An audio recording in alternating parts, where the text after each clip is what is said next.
there's multiple articles that we worked through, language changes, and what we have for you in your packet is the highlighted yellow version that shows most of the changes. There's significant changes, but we also provided for the board and the public just the current contract language from those articles as well.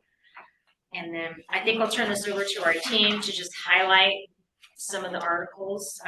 We'll start with Cleo for hours and work here. So under hours, for C, this one talks about not having more than one staff meeting per month.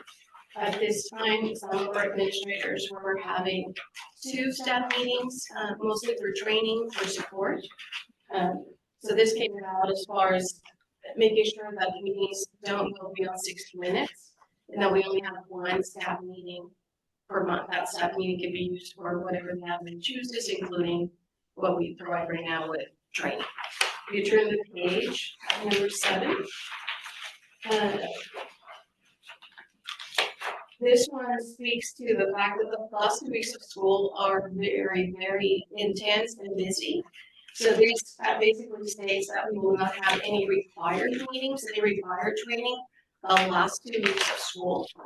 That time will be used for grades, for report cards, for closing the school year, with the exception of McCaffrey. Sometimes they might need to meet with the staff to work on promotional events, promotional activities. I won't highlight every single one, but if you turn to page 10,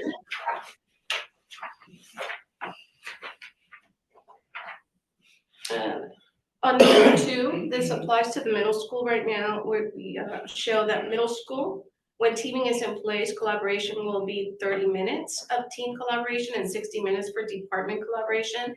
We already do this through tentative agreement. This is now part of permanent language.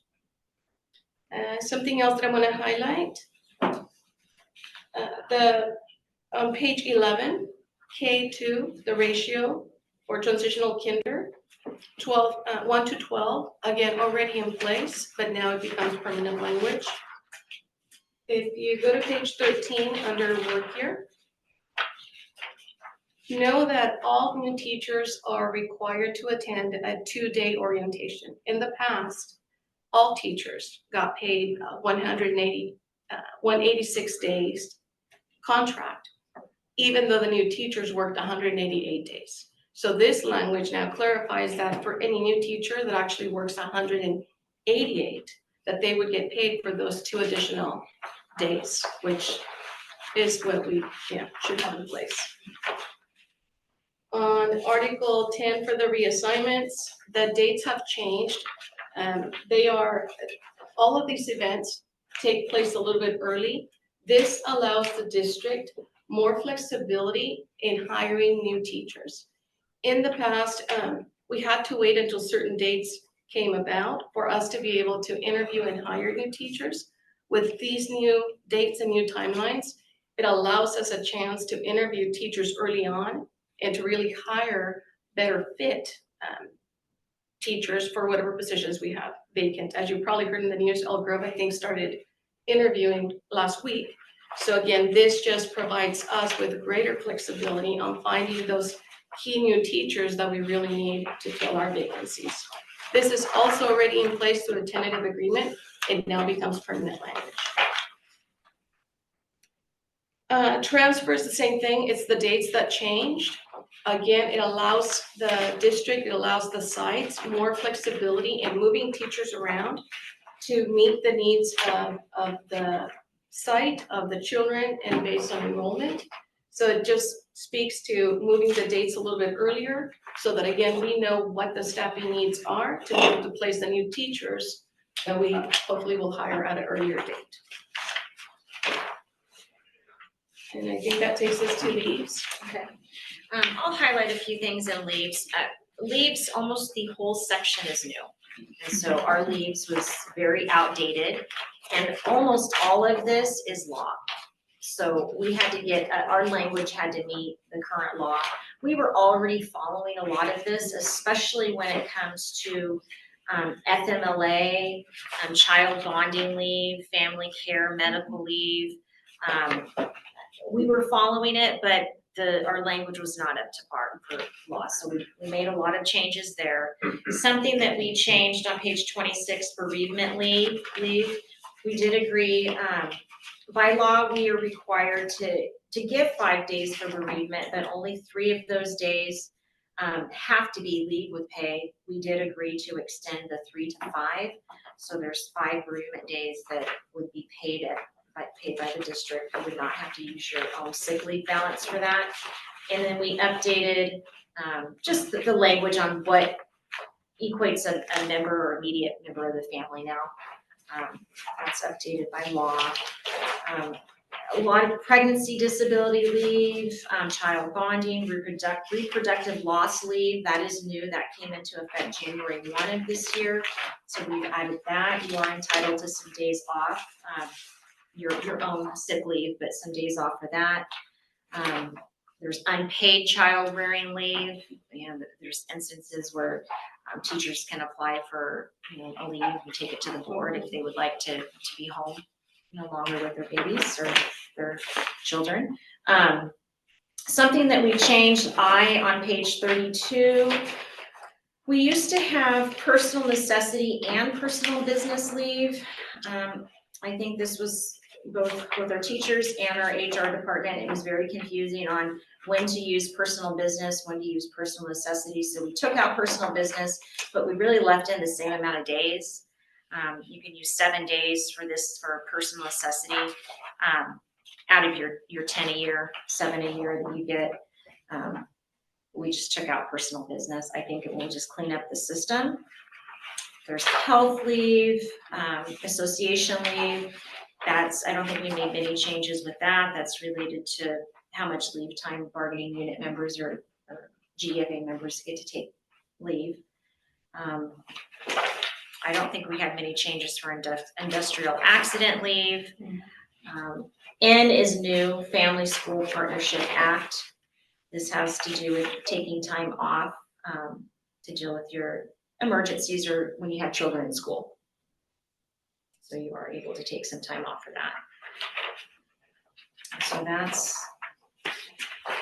that's leaves. Again, most of that is just following either ed code or state law. Yeah, so in the article, is that 13? Class size, the conversations were really around supporting the special education programs and in particular the mild and moderate programs.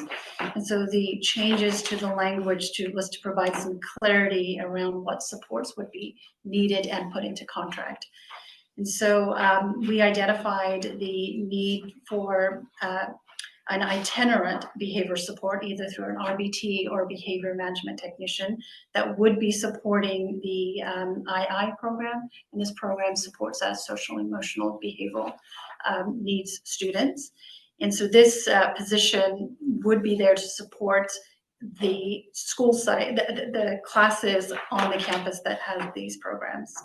In addition, we added to the contract that if there are students within any of these programs that have a one-to-one, that one-to-one is not counted in the staffing ratios. A resource specialist caseload is defined by ed code, and that sits at 28, so this is already law, we're already doing it. We do provide additional IA support if you have a mild and moderate classroom that has 3 or more grade levels. That was codified in the contract. Additional language was clarified for speech and language therapists, and we reinstated the caseload language before we had transitioned to a workload model, but we are working back with a caseload model where it's an average of 55 cases per speech therapist. We did dive a little deeper into the speech needs and really identifying that we have some more intensive programs that having one therapist be able to see 55 students wouldn't be able to do that in their work week. And so wanted to protect that speech therapists cases on the campus that has the autism programs, because the students are requiring a little bit more support, so they wouldn't necessarily be held to that 55 caseload, but I think kind of the 25 would be the max for that caseload. So for salary on page 51, Lois already went over the longevity in the beginning at $950 going up to $2,500. That was shared earlier. And then page 54, the salary schedule procedures, so effective July 1st, 2023. We'll basically beginning teachers beginning at the district service shall be granted a full step with we're using the previous experience shall not exceed 15 years now. And then L is probationary teachers are limited to 2 class movements each year. Small change there. So the next article is the preschool permit teachers. And so there were some updates to this contract language. Prior to this conversations and discussions, the preschool teachers were doing 6 hours of adjunct duties. So this was increased to the maximum of 10 hours per year. And this allowed for more evening parent or family engagement types of activities. As we mentioned, we did increase our full day FTE to 7.5 hours.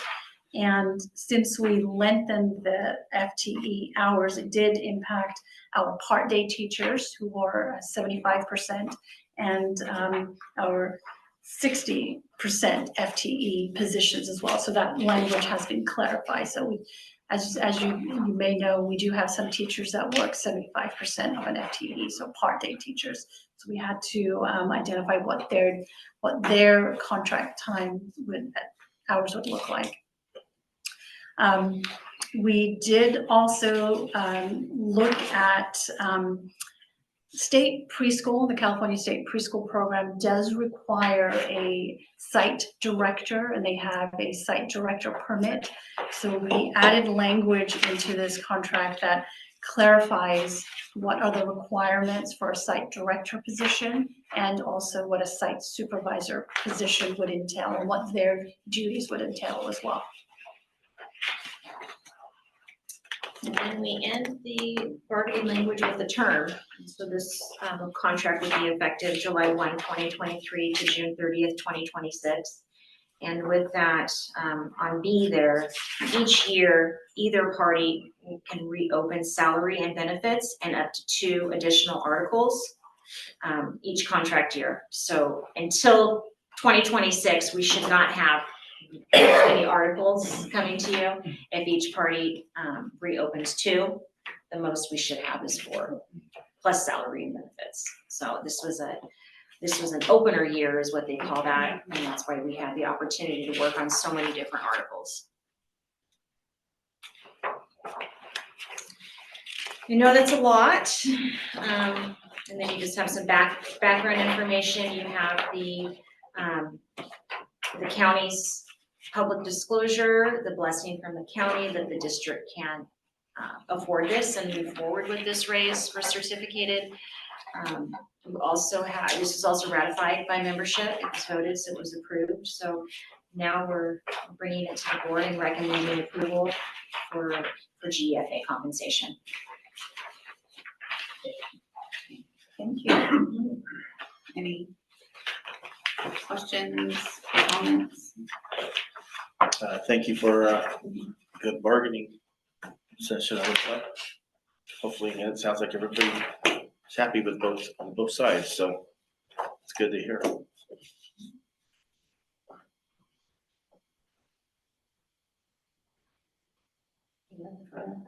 Motion.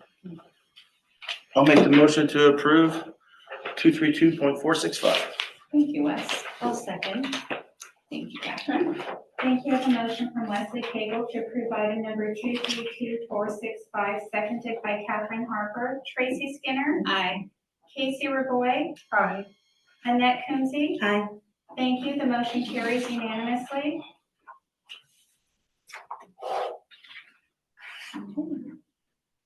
Pending agenda items.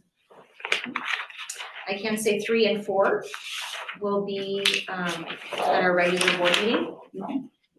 Acceleration blocks will be at our March board meeting. Okay. I know that, we'll have our data by then.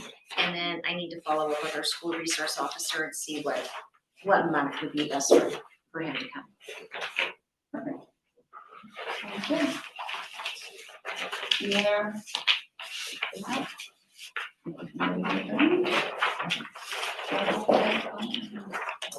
We didn't have Yeah, public yeah, comment. 'cause it's- Yeah, we didn't put it on here for items not on the agenda because it was a special item and I think Wyatt would have let us know.